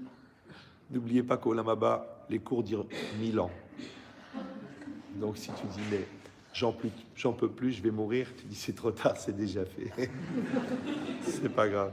Alors, donc on a dit, c'est quoi l'idée? Le OV, c'est le présent. Et le verbe être, c'est le verbe être. Alors moi, je vous fais gagner du temps. En vérité, le verbe être, c'est d'être présent. Donc quand tu es présent, tu n'es pas dans le présent, tu es le présent. Le présent, c'est pas ce qui se présente. Le présent, c'est ce que tu crées en répondant présent. Parce que la réalité, elle est quoi? Est-ce qu'elle est une proposition qui est faite par Dieu dans laquelle je m'inscris, ou est-ce qu'elle est la projection de ce que je contiens? Alors c'est très simple. Les gens qui existent, ils vont projeter leur intériorité vers l'extérieur. Ça s'appelle l'empreinte de la personne dans la réalité, ce qu'on appelle en français la personnalité. Les gens qui n'existent pas, donc ils restent à l'intérieur, puisqu'au lieu de exister, ils vont inister. C'est un mot qui n'est pas dans le dictionnaire. Comme si les Français ne veulent pas parler de leurs problèmes majeurs. D'accord? Non, il y a inhibé, mais il n'y a pas inisté. Je parle français. Ouais. Donc quand quelqu'un il va inister, il va être à l'intérieur. Maintenant, pourquoi il va être à l'intérieur? Mais c'est juste un problème de plomberie. Vous avez un tuyau. Si de ce côté, il y a 150 kilobars et de ce côté, il y a 25 kilobars, ben, l'eau, elle va du côté 150. Donc si la pression sociale est plus forte que la personnalité, donc toi tu subis la pression sociale. Maintenant, si ta personnalité est plus importante que la pression sociale, c'est toi qui influences la pression sociale, ce qu'on appelle influenceur aujourd'hui. En fait, c'est un être existant. Donc si toi tu es présent dans ton présent, tu fabriques le présent. Si toi tu n'arrives pas à fabriquer ton présent parce que tu n'arrives même pas à être présent, puisque tu n'arrives pas à être, donc automatiquement, tu n'es pas présent. Quand tu n'es pas présent, tu es absent et les absents. Maintenant, tu peux légitimer ton absence. Tu peux dire, ma mère ne m'a pas aimé, mon père ne m'a pas allaité. J'ai pas eu les bonnes opportunités, je suis pas né au bon moment, personne ne connaît ma grandeur. Tu peux paraphraser sur ta nullité. Ou tu peux dire non, je vais le faire. Bon, ça ne veut pas dire que j'ai tort. Hein. Ouais. Vous comprenez ou non? Tu peux le faire. Tu peux dire j'ai grandi dans un milieu défavorisé, ouais, à Neuilly-sur-Seine, donc c'est pour ça que j'ai pas réussi. Et l'autre, il était à Damoisil et Khalada, ouais, et il est devenu Dayan à Tel Aviv. Vous comprenez ou non? Chacun, il peut utiliser son contexte, ouais, pour légitimer ses erreurs. Et dans le contexte, il y a texte. D'ailleurs, il suffit d'enlever le texte pour voir de qui il s'agit exactement. Donc la personne, elle fait le contraire. Elle dit, moi, je m'en fiche des circonstances, je vais être. Donc il y a des gens qui sont présentés avec force jusqu'à la chambre à gaz.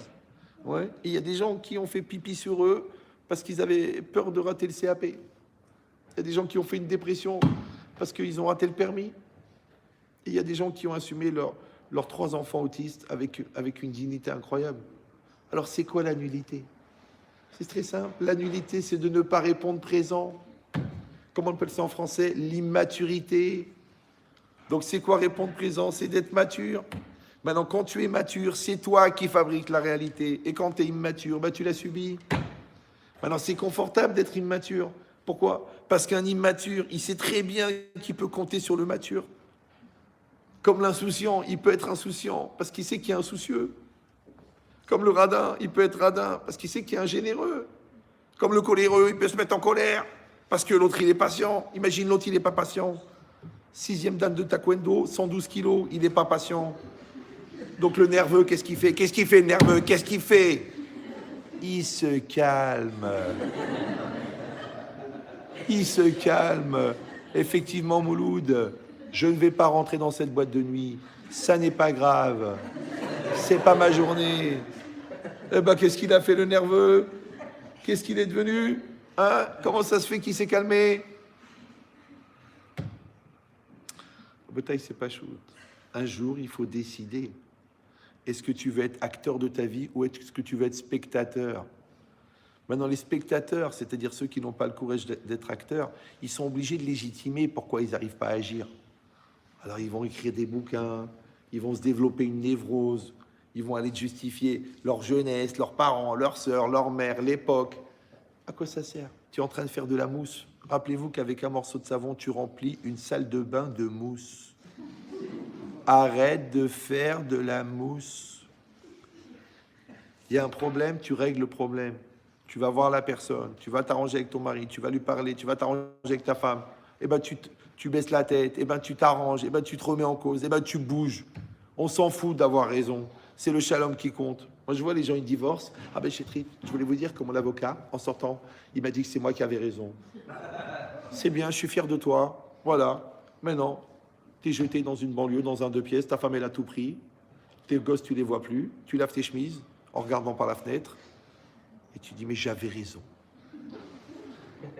Ça veut dire Khmar est fier de l'être. Peut-être ça aurait été mieux que tes torts.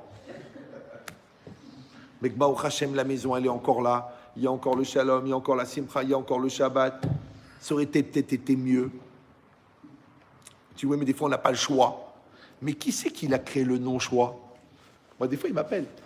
Écoutez, mon mari a un comportement, vraiment, ça me sort par les yeux, ça m'énerve. Alors, je dis, écoutez, madame, aujourd'hui, vous êtes dans l'exigence. L'exigence génère l'insatisfaction. L'insatisfaction crée l'aigreur. L'aigreur, la fracture. La fracture, la haine. La haine, l'insupportable. L'insupportable, le divorce. Mais c'est vous qui avez choisi cette vision conique. Et dans conique, il y a cône.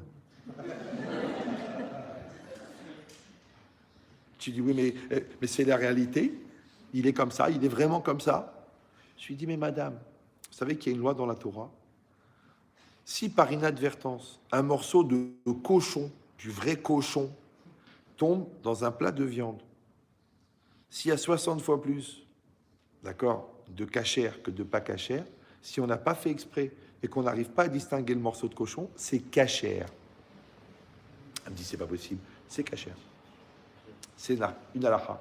Ouais, bitul beshishim, ça s'annule. D'après la Torah, c'est un morceau sur 2, sur 3. Ouais, les rabbins, ils ont dit, bon, il y a trop de gens qui ont compris la recette, donc on va augmenter à 60 fois plus. D'accord? Alors vous réfléchissez, vous dites, mais c'est pas possible, mais il y a du cochon. Imagine, il y a 61 invités, il y a 61 morceaux de viande et il y a un morceau de cochon dedans. Chacun, il regarde l'assiette de l'autre. Toi, tu as une gueule à manger du cochon, toi. Prends mon assiette, mais je ne sais pas si c'est la mienne, que c'est la tienne. La logique, c'est quoi? C'est que le cochon, qui est un vrai interdit de la Torah, s'annule dans 60 fois plus de cachère. Alors toujours quand quelqu'un il se plaint, je dis, excusez-moi, vous pouvez pas me faire une liste de 60 qualités dans lesquelles le défaut va s'annuler? La vérité, il y en a qui ont du mal. Ils te regardent comme ça. 60. Alors là, vous me posez une colle. Mais tu rentres, elle est à la maison, elle te sourit. Oui. Le bisou du matin, qui est à la limite de l'homicide volontaire parce que tu t'es pas lavé les dents, elle le fait quand même. Des fois, tu es fatigué, tu n'as pas la tête. Monsieur, il est sur son mode excitation. Tu es dispo. Il invite ta mère, elle reste 8 mois. Tu dis rien. Elle invite sa mère, ouais. Tu dis rien.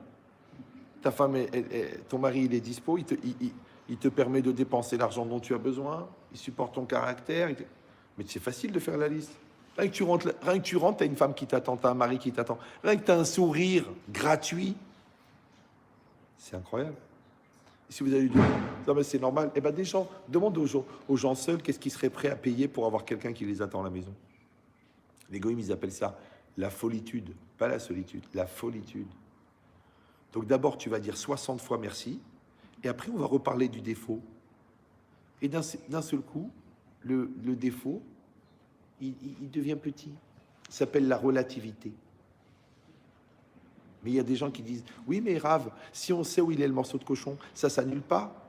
Je dis, mais toi, tu es vraiment un focus. Non, ça veut dire que tu étais focus sur le défaut. Il faut bien prononcer le S. Donc c'est sûr que si tu regardes le défaut, si tu regardes le mauvais jour, si tu regardes l'ensoleillement de l'appartement, si tu regardes l'emplacement du magasin, si tu regardes la surcharge pondérale, si tu parles de la baisse des valeurs boursières qui au féminin peut être très mal vécue et pas seulement au niveau financier, c'est pas grave. Ouais. Alors évidemment, si tu es focus sur ce qui va pas, tu vas mourir cette année. Et si tu dis Baruch Hashem, pourquoi? Parce que tu as de quoi dire Baruch Hashem.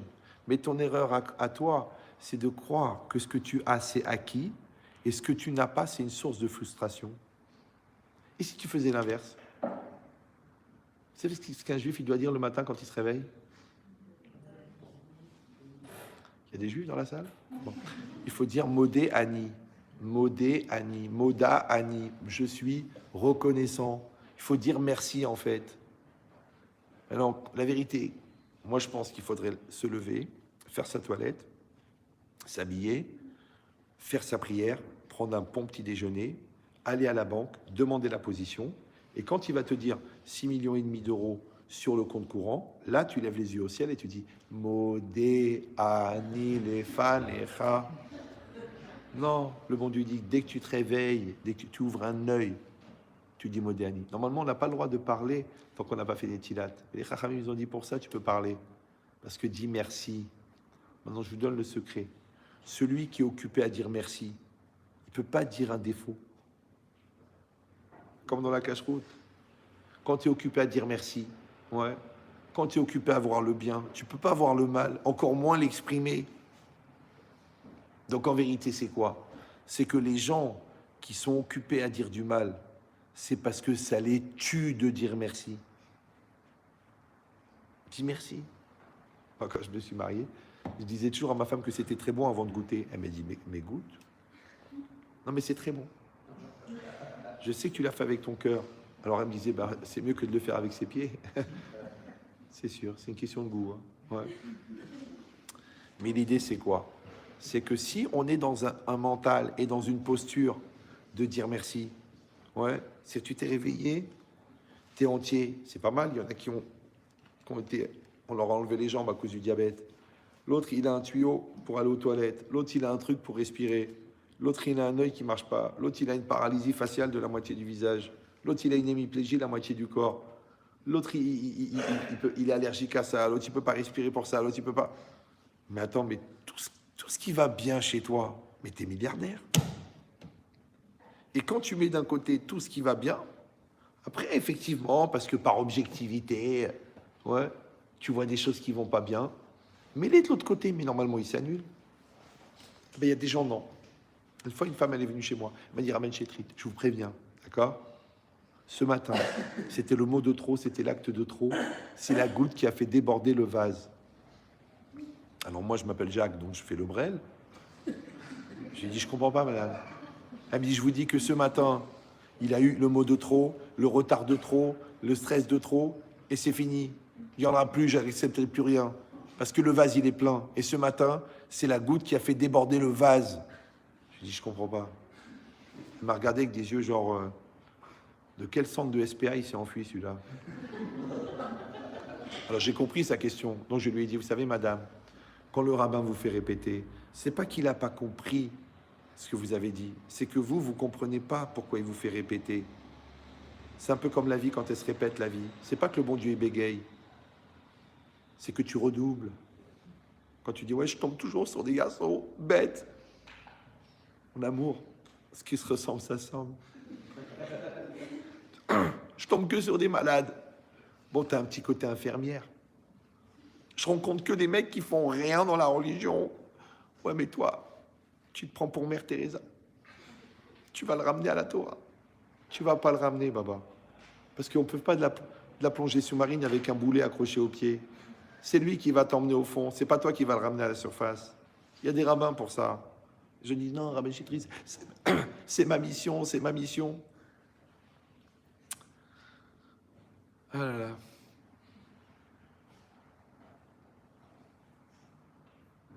Pourquoi j'ai parlé de ça?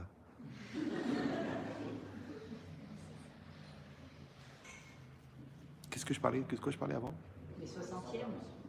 Ouais, l'annulation. C'est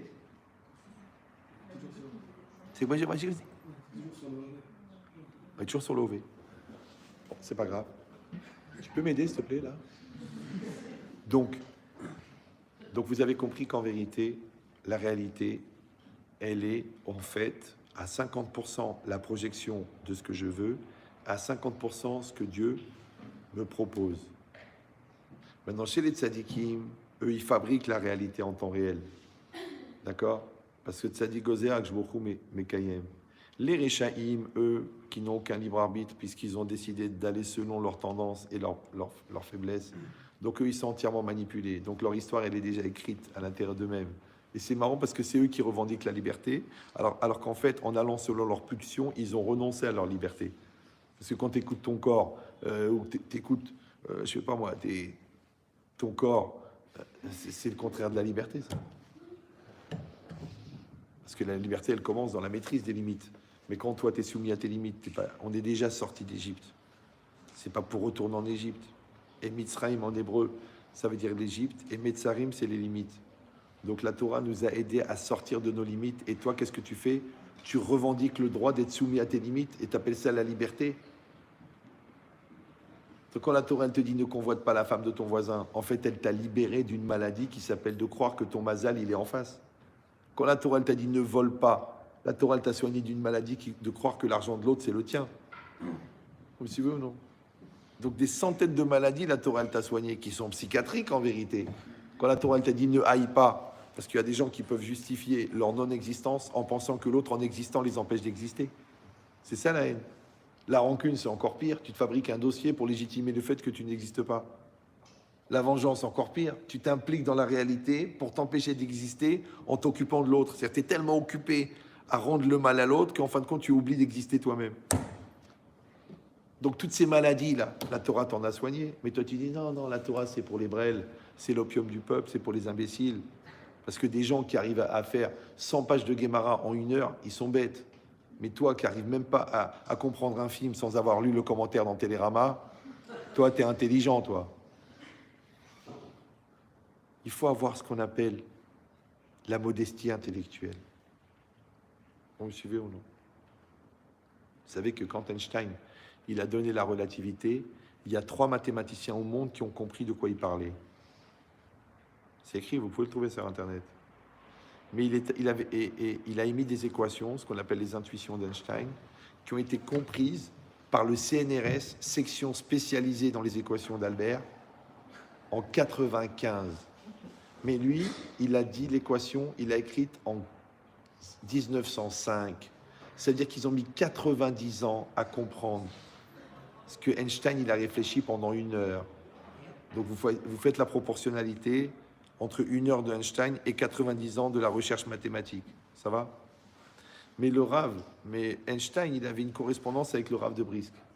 Quand il a sorti la relativité, il a envoyé au Rav de Brisk. Le Rav de Brisk lui a posé une question à Albert. Et Albert, il a mis 10 ans pour répondre à la question du Rav de Brisk sur la relativité. Or, cette question, le Rav de Brisk, il l'a formulée en 1 heure. Donc, tu calcules. 1 heure de Einstein, c'est 90 ans de recherche mathématique. 10 ans de Einstein, c'est 90 000 heures. Mais 90 000 heures de Einstein, c'est 1 heure de Rav de Brisk. Vous digérez, là, ou... Vous comprenez ce que je veux dire? Donc, faites-moi plaisir. Arrêtez de penser que la science, c'est la folie et que la Torah, c'est la bêtise. Maintenant, c'est possible que vous vous adressez à une Torah qui est une Torah idiote. Vous ne cherchez pas la profondeur, vous ne cherchez pas la puissance, vous ne cherchez pas la connaissance. Moi, je parle de moi parce que, bon, il se trouve que je me connais assez. J'ai eu la chance de ne pas faire d'études. Bah oui, parce qu'apprendre le faux pour trouver le vrai, c'est vachement compliqué, parce qu'il faut faire le tri. Hein. Eux-mêmes, ils reconnaissent que de toute façon, c'est le dernier qui a raison. Donc tous les autres d'avant, ils ont tort. Maintenant, si tu connais tout, la majorité de ce que tu connais est faux, puisque c'est la fin qui est vraie. Alors comment tu espères penser vrai si la majorité de ta pensée, elle est basée sur quelque chose de faux?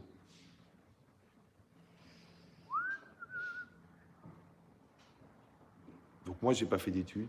J'ai étudié la Torah. J'ai parlé avec des gens intelligents. Regardez, si vous avez l'occasion sur ma chaîne YouTube, il y a des cours qui s'appellent cours donnés devant un public non juif. Bon, j'en ai fait 4 ou 5. C'est très intéressant. Parce que là, vous ne le voyez pas dans le décor. Mais les gens qui participaient, d'abord, le public, déjà, c'est des gens vraiment high level. Et les gens qui donnent les cours, alors eux, c'est encore plus. Des généticiens, des physiciens, vraiment des très grosses têtes. La preuve que quand eux, ils parlaient, je ne comprenais rien à ce qu'ils racontaient. Mais quand moi, je parlais, ils me disaient à moi, vous avez bien fait de parler, maintenant, vous avez élevé le niveau. Il y en a un, c'est un généticien, c'est le médecin de Poutine. C'est-à-dire, c'est lui qui fabrique les molécules dont il a besoin pour soigner. C'est-à-dire qu'il fabrique le médicament pour la personne. Il ne fait pas un médicament qui peut soigner plusieurs personnes. Ouais. Et bien, ces gens-là, ils sont impressionnés. Et ils ne veulent pas de la psychologie, ils ne veulent pas de la psychanalyse, ils ne veulent même pas de la médecine, ils veulent de la Torah.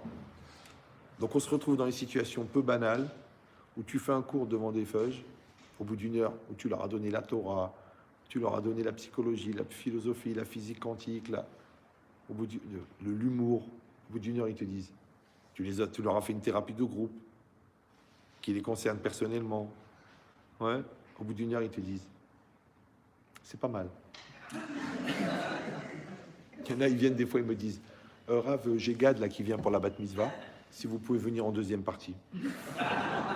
vous nous faites un petit quart d'heure bien marrant, bien marrant. Vous savez, nous les rabbins, on a le droit de bénir, on a le droit de maudire aussi. Mais bon, c'est un choix qu'on a fait de mettre de l'humour. J'espère que les gens y comprennent qu'il y a quelque chose de plus profond derrière. Sinon, c'est dommage. D'un autre côté, ça veut dire quoi? Ça veut dire qu'en vérité, tout est dans la Torah. Mais évidemment que si tu l'étudies de manière superficielle, c'est comme si tu visites la Chine dans l'avion. Comment c'était? Rapide.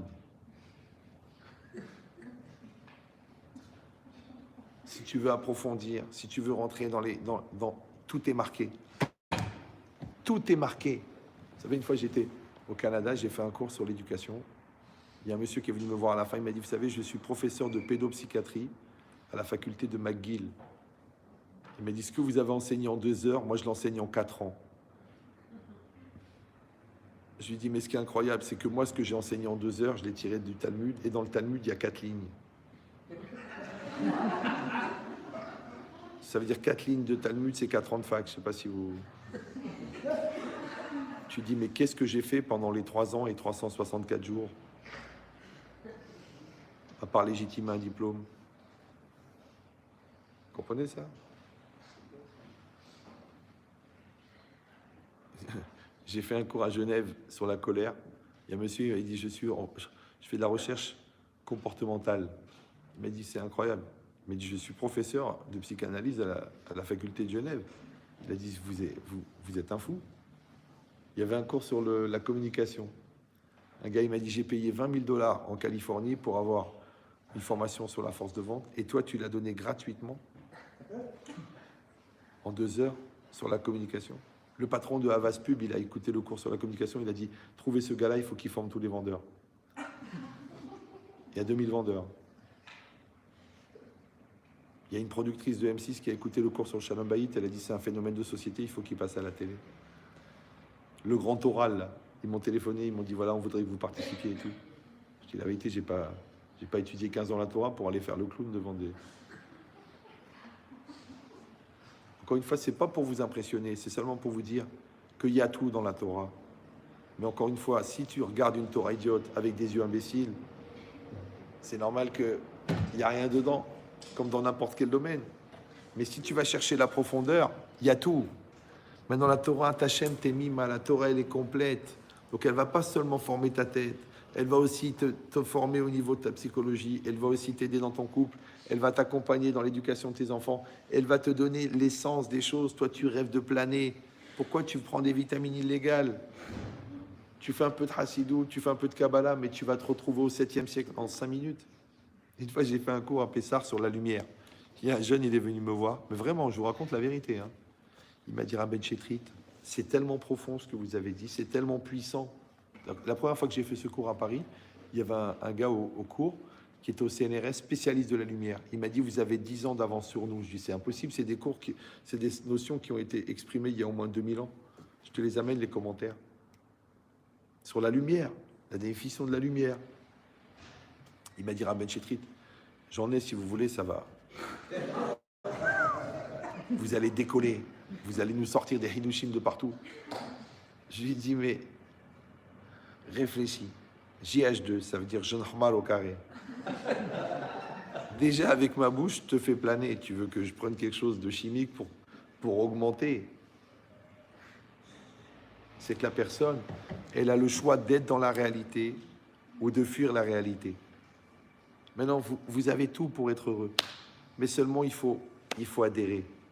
Si vous fuyez la réalité, parce que fuir son conjoint, fuir ses responsabilités, fuir les gens qui nous énervent, fuir l'appel de la Torah, fuir la profondeur de la Torah, c'est la même chose. En fait, c'est faire œuvre d'immaturité. Maintenant, l'immaturité ne peut pas contenir le bonheur. Parce que bonheur, ça s'écrit en 2 mots. C'est bonne heure. En hébreu, ça s'appelle Sharatova. Sharatova, c'est pas la bonne heure, parce que Tov, c'est complet. Donc Sharatova, c'est l'heure qui te rend complet. Comme Marasim Tovim, les bonnes actions, c'est pas une BA, ça c'est le scoutisme. Non, c'est une action dont tu sors grandi. Maintenant, si toi, tu vis chaque instant comme la bonne heure. Ouais. Alors ça devient le moment qui te fait grandir.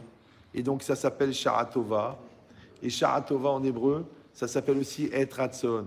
Et Et Ratson, c'est le moment d'agrément d'Hachem.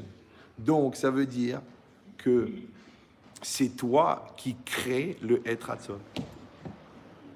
Les gens y croient. La sortie de Kippour, c'est un bon moment pour prier, c'est la Neila, le moment de la Brit Mila, on coupe, c'est le moment de faire des vœux. Sous la Choupa, c'est un bon moment. Parce que ça, c'est un moment de Ratson qu'on a créé de manière artificielle. Mais si toi et ta femme, vous avez un langage d'adulte et vous dites, viens, on va se poser, mon amour, on arrête les enfantillages de la maroquinerie, de la tuniserie, de la gérouinie, ouais, et qu'on se parle comme des adultes et qu'on pose les problèmes et qu'on superpose nos visions et qu'on tire la règle et qu'on la met en application. C'est ça être Ratson. Un enfant, c'est pareil, tu le prends par la main, tu vas t'asseoir, tu dis, mon fils, je t'aime. On va arrêter cette guéguerre de gamin. Ça, c'est être Ratson. Toi, tu vas dans la rue, tu rentres dans la forêt, tu parles à Dieu. On n'a pas attendu la chassidoute de Breslev pour parler à Dieu. L'Aïd Bodédoute, ça a toujours été. Moi, ma grand-mère, tous les matins, elle se mettait devant la mezouza, elle priait. Moi, avec tout ce que j'ai étudié sur la prière, je n'ai pas encore atteint son niveau à elle de prière. Pourtant, elle ne savait pas lire. Vous me suivez ou non? Donc tout ça, c'est entre nos mains. Mais seulement, il faut qu'on soit prêt à prendre la responsabilité de répondre présent. Alors, je vous termine avec une phrase qui résume le cours. Le mot présent, il veut dire le présent, le temps présent. Il veut dire l'état de présent. Tu es présent, tu réponds présent. Et il veut dire le cadeau, un présent. Ben, c'est très simple. Celui qui vit le présent en répondant présent, c'est parce qu'il a compris que chaque présent est un présent.